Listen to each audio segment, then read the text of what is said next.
Well, what would you do differently if you were starting over again?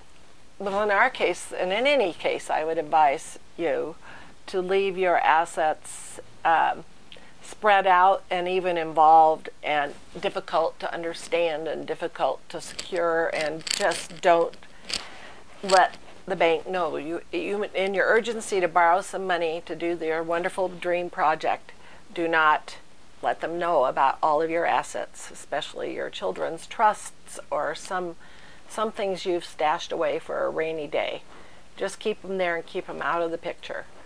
And to the extent that you can, put them in other names, other people's ownership, your mother-in-law, your dog, no, your children, your trusts, and do not, under any circumstances, let them be part of your collateral package. And secondly, don't try to do everything concurrently. It's okay to walk before you run and do one thing at a time. I would do things a little more slowly, perhaps, but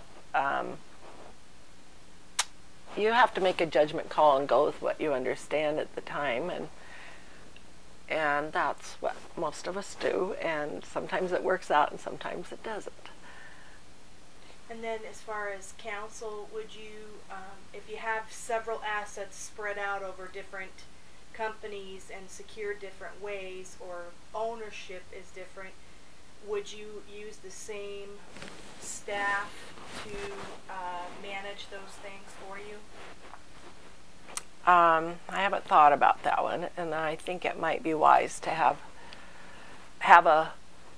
maybe you should have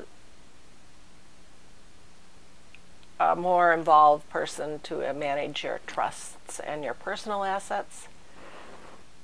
I don't mean just the operations of them, but also the accounting and the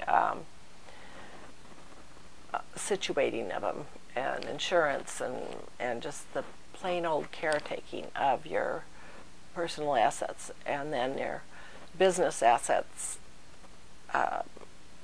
you could do all together probably with the same staff, but that depends. Sometimes you just don't. You're in a different state, in a whole different operation, and you do have the on-site staff, and maybe that's enough in some cases. Maybe you don't bring it all back to corporate headquarters or to the partnership headquarters and put it all in one basket. I think it can make you vulnerable